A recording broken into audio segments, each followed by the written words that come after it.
Fellow Namibians, a very good afternoon to you. The task that often befalls a leader of a political party is a task that is at times very unpleasant. Unpleasant at times when one has to make a statement that has got an interest of the entire public. For the past year and a half, well over that period, we have had a devastating attack of the COVID virus, not only in Namibia, but it actually besieged the entire world. We have witnessed many people dying in various capitals, in various cities, in various countries, from India all the way to Brazil.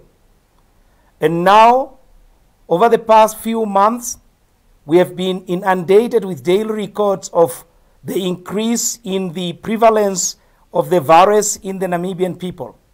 Many more people are now being recorded dying.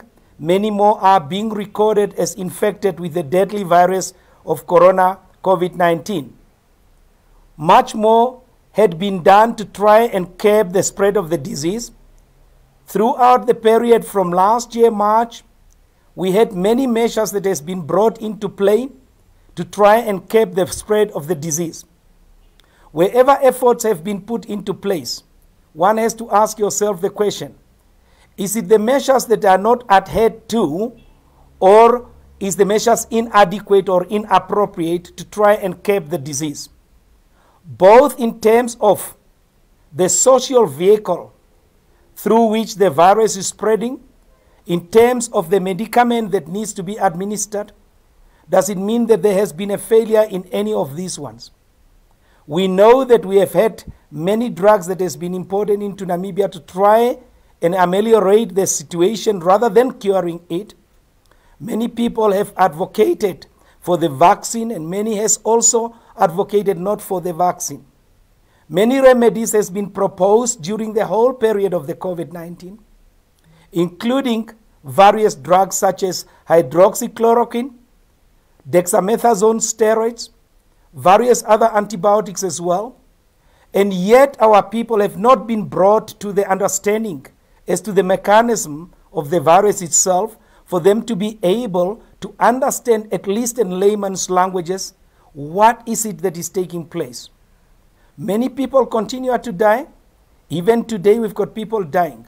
Our hospitals are overstretched. Our intensive care units from Oshakati all the way through Windhoek and the coast, both the public and the private, is overstretched. The enormity of the problem cannot be understated. Our undertakers will be overwhelmed with the number of bodies that they need to bury, and in fact our mortuaries are overrun as well. Our intensive care units, in addition to our emergency units, are overrun as well. Our wards are full. What is it then that is left for us as Namibians to do? For the first time, we are being called upon to exercise solidarity, to be able to understand our power as human beings. The beauty of humanity is the fact that we have got that care that we owe to each other. Throughout this period of the devastation of the COVID virus, many businesses have shut down. The socio-economic picture of Namibia has completely been altered, and many of those businesses will not be able to come up again and to rise up again to contribute to the socio-economic environment that we have in Namibia. Many businesses that I have spoken to, many of the businesses that I've spoken to and the business people that I've spoken to are extremely concerned as to what measures may be brought into play now. Are we going to be facing another lockdown? And what will be the consequences of that? I recall back in March and April last year that we were trying to stem the spread of the disease and proposing that perhaps we should not open our schools. But only yesterday I was informed that 2 teachers at the same school succumbed to the deadly virus of COVID-19. Various other teachers and various other students are now also affected. What is it that needs to be done? Do lockdowns really work? Does limitation of movement really work? The question also arises, now that we are also having patients that has been previously vaccinated with the vaccine and yet contracting the disease. Perhaps we need to take a little bit of a trip to understand the body as a defense mechanism and compare it to a country. Whenever there is an invasion in the country, and let's take a practical invasion, let's say there is an invasion from our neighbor, let's say from Khobabes in the east. What will happen is that the Ministry of Defense will send soldiers to that area, and in the body, when there is an invasion, the transport system is our blood system and our lymph system. And that's why when we cut our hand, we swell up, because the body is sending the defense system to that area. The area is warm because there is a battle taking place. Now, the port of entry of the virus, as we have been educated, is the nostrils, your own noses. And the virus goes into our holes on either side of our cheek, what they call the sinuses, and stay there for a period of time before it starts migrating to your lungs. Now, we need to understand as well, what is our lungs? Our lungs are basically millions and millions of balloons which are lined with our blood vessels to carry oxygen away. Now, if we get a virus into our lungs, the body is told that there is an invasion in the lungs, so a transport system is activated where the lungs fills up with liquid, including the defense system. And as a consequence of that, it covers all the balloons that are necessary for oxygen coming from our nostrils to diffuse through, to be picked up by our blood, in our blood vessels, and to be carried by the blood vessels to various areas of our body that is required. Now, we need to think very logical as to what is the best way and mechanism that we can treat our people. There at the moment seems to be no cure, but there has been various attempts at curing.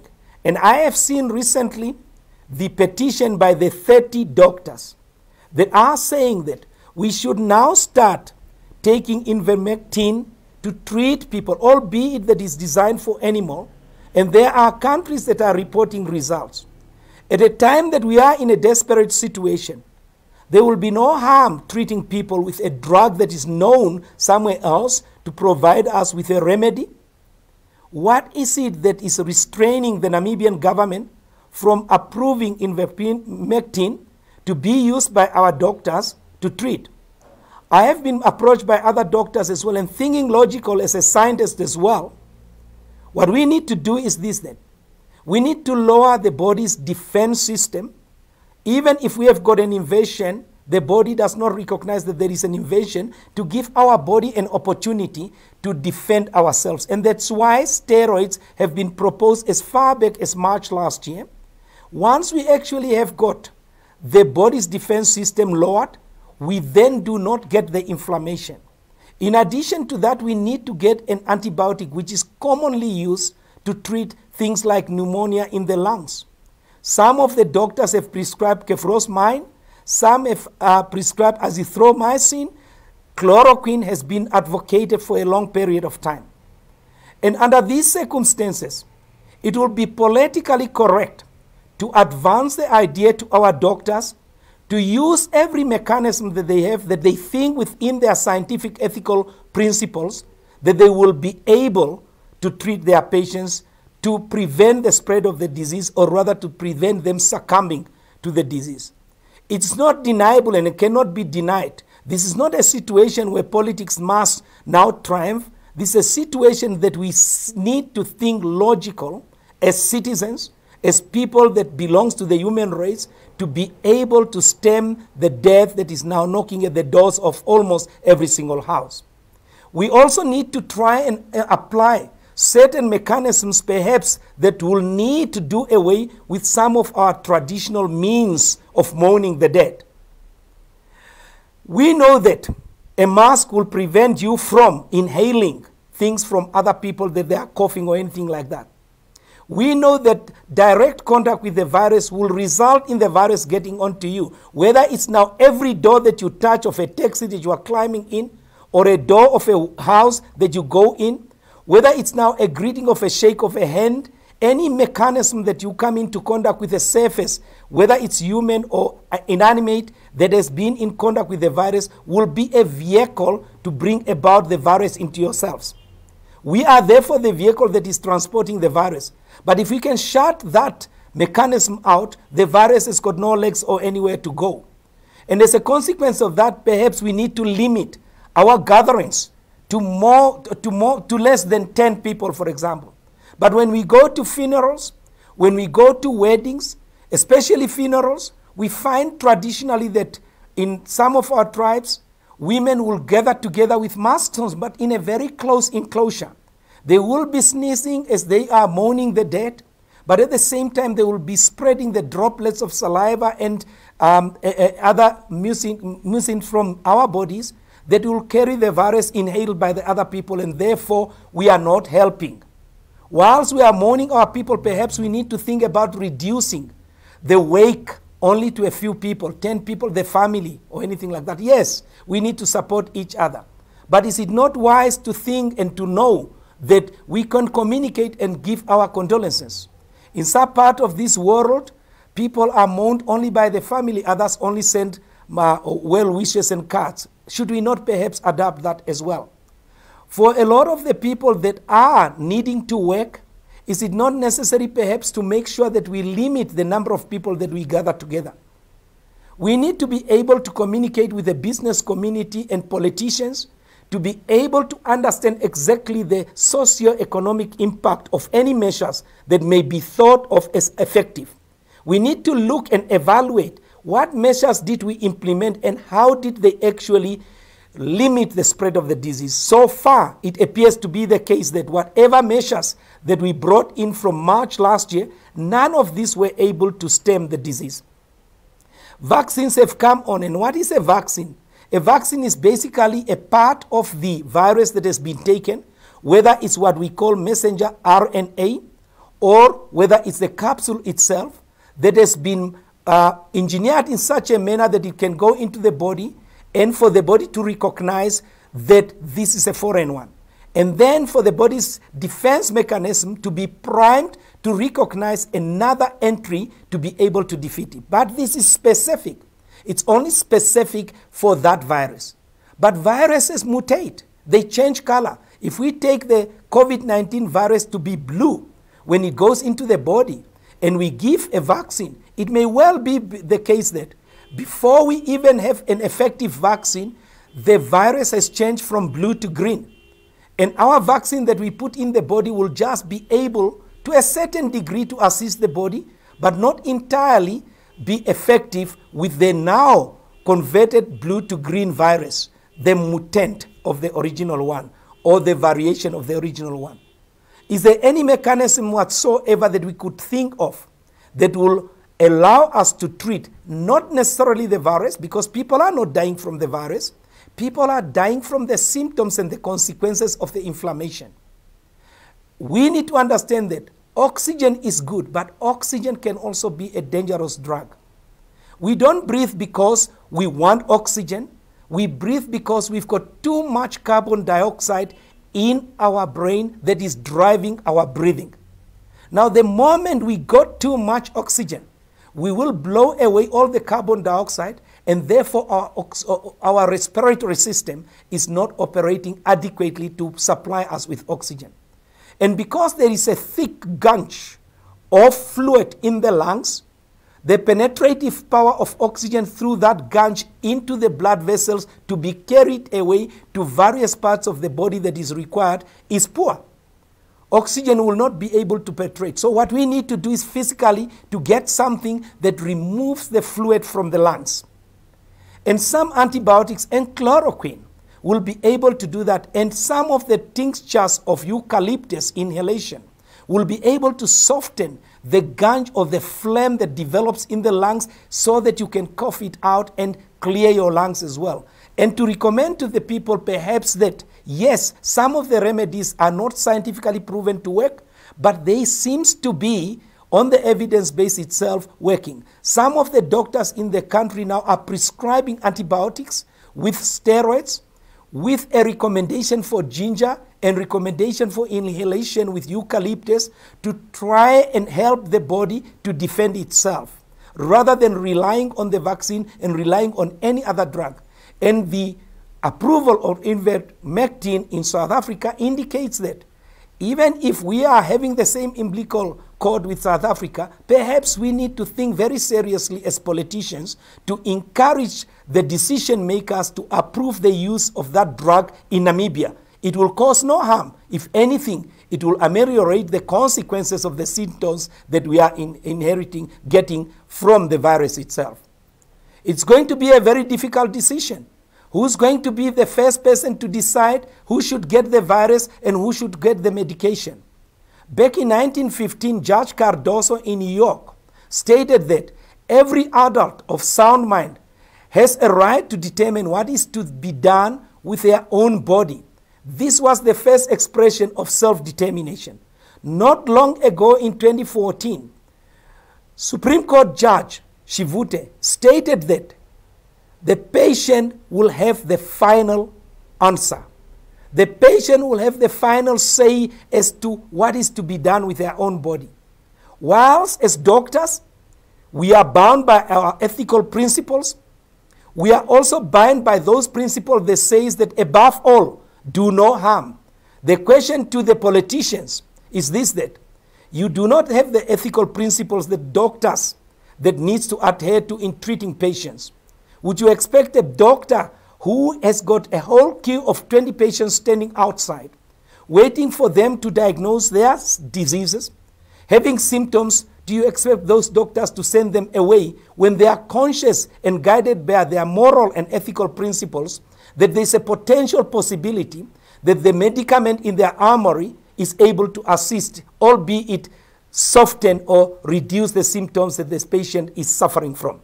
Would you then have a principle in law to say that the doctors should not do what they are trained to do, to diagnose and to be able to treat? Should it be the doctors that determine exactly what medicament should be administered, or should it be politicians? I happen to have the duality of being a politician and also having a scientific principle of how drugs pharmacologically work, the pharmacokinetic and the pharmacodynamic of the drugs. And there are evidence that many of our general medical practitioners have been treating patients with broad-spectrum antibiotic to be able to clean up the lungs and to assist as well in the body's defense system to be able to be coughing out this gunk that is actually physically blocking somebody from getting oxygen. So the first thing that we need to do is to make sure that we drop the immune system to allow no fluid to come to the lungs. And in so doing, we also need to prompt up the immune system to make sure that the immune system is now recognizing the invading forces. Once the invading forces has been recognized, we've got a non-specific immunity which will be able to attack various and variants as well. It's commonly and classically known that once you get inoculated with a vaccine for the prevention of you acquiring or contracting any other diseases, that you often don't get the disease and you don't pass it on either. But why is it silently that those that are vaccinated are actually succumbing to the viral infection? We in Namibia have not conducted any scientific, evaluated, peer-reviewed study to determine exactly what is it that is causing people that are vaccinated to succumb to the disease. It might be possible as well for those that are vaccinated and then succumb to the disease thereafter, not necessarily from the vaccine, but the consequences of the allergic reaction as a result of an introduction of a foreign body into the body, the vaccine. Is it not possible to consider then, given that steroids are able to lower even the allergic reaction, to administer steroids to patients initially, irrespective whether they've got any allergies or not, to lower the defense system to make sure they don't get an allergy prior to the administration of the vaccine? It's extremely controversial, and I know there will be doctors who will be thinking that that is not the appropriate way to do it, but there is no harm in doing it. If it's going to save life, under these desperate situations, we might have to take every single measure and every single weapon. Every single measure. But what will be the measures that may be envisaged by our head of state? Would he call upon a lockdown again? How severe? What is its consequences to the business community? The business community knows, and it doesn't need rocket science, that another lockdown will destroy a lot of our business community's ability to build this economy. They have not even survived the previous lockdowns. If anything, many of the malls in the north and some areas have shut down. Should there be another lockdown, we can be guaranteed that many of the shops and malls in the north will have a devastating economical impact that lockdown will have on them. We need to be able to be careful when we make these decisions. I will therefore urge the head of state, the Ministry of Health, to be able to conduct a discussion with the business community in Namibia to determine exactly what is it that we need to do. There has been very little consultation with the public, and yet the measures are brought in to impact upon the public. And as a consequence of that, we should bring in measures that we can manage without destroying the economy, because if we destroy the means of surviving, then we may just as well call it a day. That is a dangerous predicament. What we need to think logically is to bring about a consensus within the health sector, within the business sector, and within amongst politicians. This is not anything to do with politics. This is the lives of the Namibians. When we say that Namibia is not for sale, Namibia must be saved, Namibia is all we have, it is the people of Namibia, because without the people of Namibia, Namibia may well as well exist as a geographical mark. But without the people that we love, our loved ones, then Namibia does not exist. We must think about solidarity with our people. We must protect ourselves, protect our families, protect our neighbor, our communities, and we may have to do away with our traditional ways of mourning to allow us not to come into gatherings of that nature that is likely to be the cause of the spread of the disease. The disease is spreading. The infection rate of 1,000 per day, albeit as a result of more testing being conducted, albeit because everybody wants to be tested, is still enormous for us to sit quietly and do nothing. I want to make sure that there is a vibrant communication system amongst our people to make sure that we understand exactly what's going on in our bodies and in our country, to be able to assist the politicians to make the right decision.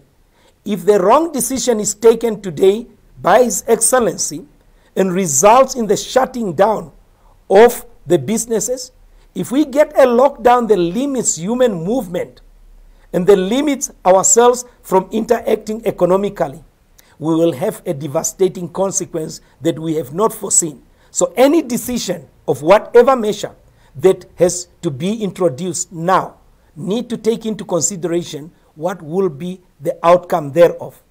Or, having introduced the lockdown previously, has it actually brought about a reduction in the infection rate and the prevalence of deaths? If anything, our hospitals now, as a matter of fact and objectivity, are full of sick people. Our doctors are overwhelmed. The whole health profession is overwhelmed. Thank you very much for those who are still standing and assisting our people.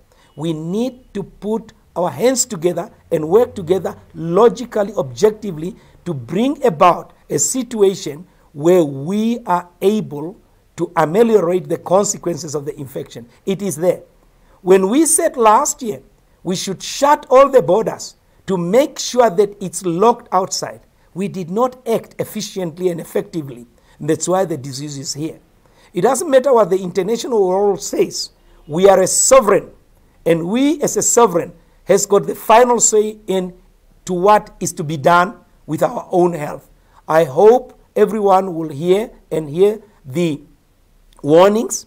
We have issued out a directive to all the political activists of the Independent Patriots for Change. No public meetings should be carried out. If executive committee meetings are to be held, then maximum only 10 people, and ensuring that you adhere to the COVID regulation and maintaining the disease and having a firm, effective mask on.